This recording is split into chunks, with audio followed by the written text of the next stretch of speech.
या सर्दी ज़्यादा होने के कारण ये इलाका विश्व में दूसरे स्थान पर और एशिया में प्रथम स्थान पर 9 जनवरी 1995 में -60 डिग्री टेम्परेचर यहाँ का रिकॉर्ड किया गया। 1998 के विंटर के दौरान जब हमारी भारतीय सेना LOC को छोड़कर कम बर्फीले इलाके में चले गए तो उस समय पाकिस्तान आर्मी ने धोखे से हमारे पोस्टों के ऊपर कब्जा किया था। 1999 में समर के दौरान जब हमारी भारतीय सेना दोबारा वापस LOC पर गया तो देखा गया पाकिस्तान आर्मी के 3 इन्फेंट्री ब्रिगेड लगभग इन 400 ऊंची पहाड़ियों पर अपना कब्जा जमाए बैठे थे।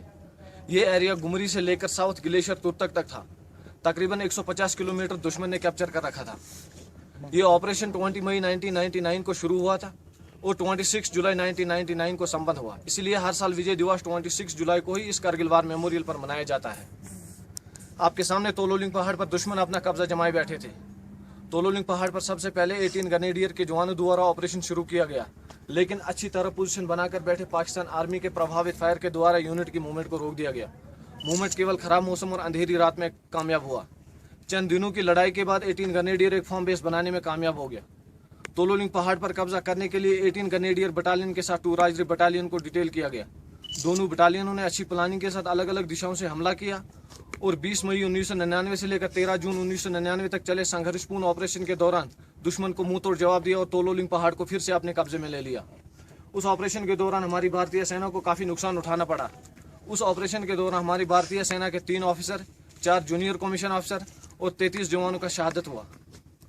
तोलोलिंग पहाड़ पर कब्जा करने के बाद हमारी भारतीय सेना का ध्यान टाइगर हिल पर गया, क्योंकि टाइगर हिल से दुश्मन NH-1 को सीधा शूट करता था, जिससे सेना की कानवाई और सिविल गाड़ियों को आने जाने में काफ़ी परेशानी होती थी। टाइगर हिल पर कब्जा करने के लिए हमारी भारतीय सेना की ओर से 18 ग्रेनेडियर बटालियन और 8 सिख बटालियन को डिटेल किया गया। दोनों बटालियनों ने अच्छी प्लानिंग के साथ अलग अलग दिशाओं से हमला किया और 3 जुलाई 1999 से लेकर 8 जुलाई 1999 तक चले इस ऑपरेशन के दौरान टाइगर हिल को फिर से अपने कब्जे में ले लिया। उस ऑपरेशन के दौरान हमारी भारतीय सेना को बहुत बड़ा नुकसान उठाना पड़ा, जिसमें 1 ऑफिसर, 4 जूनियर कमीशन अफसर और 30 जवानों का शहादत हुआ। इसके अलावा 120 जवान घायल हुए। पॉइंट 4875 को बत्रा टॉप के नाम से जाना जाता है। पॉइंट 4875 पर कब्जा करने के लिए कैप्टन विक्रम बत्रा की महान बहादुरी को देखते हुए उन्हीं की पलटन 13 Jammu and Kashmir rifle battalion को डिटेल किया गया। पॉइंट 4875 के दूसरे फीचर जैसे पिंपल 1, पिंपल 2 और वेलबैक पोस्ट पर कब्जा करने के लिए 17 जाट बटालियन को डिटेल किया गया और टूविन बम पोस्ट पर कब्जा करने के लिए 2 नागा बटालियन को डिटेल किया गया। तीनों बटालियनों ने अच्छी प्लानिंग के साथ अलग अलग दिशाओं से हमला किया और 4 जुलाई 1999 से लेकर 10 जुलाई 1999 तक चले इस ऑपरेशन के दौरान इन पोस्टों पर कब्जा कर लिया।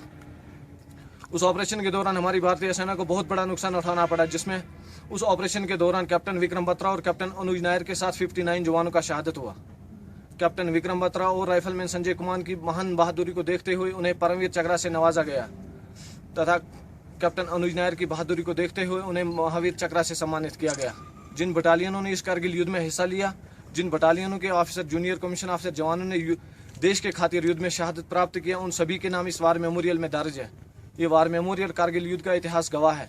आपके दाहिने हार्ट ऑफ रिमेम्बरेंस, जिसमें पाकिस्तान आर्मी का कुछ इक्विपमेंट, फोटोग्राफ्स और उन बटालियनों की हिस्ट्री लिखी है जिन्होंने इस युद्ध में हिस्सा लिया था। आपके बाएं 1965 से लेकर अब तक इस इलाके में शहीद होने वाले जवानों के नाम पे वीर भूमि तैयार किया गया है, इसे भी आप देख सकते हैं। आपके सामने नेशनल फ्लैग, पोल की हाइट 100 फीट और फ्लैग इसका 25 by 37 feet. Last year flag foundation के मेंबर मिस्टर नवीन जिनाल ने इसे 26 जुलाई पर गिफ्ट दिया। इन शहीदों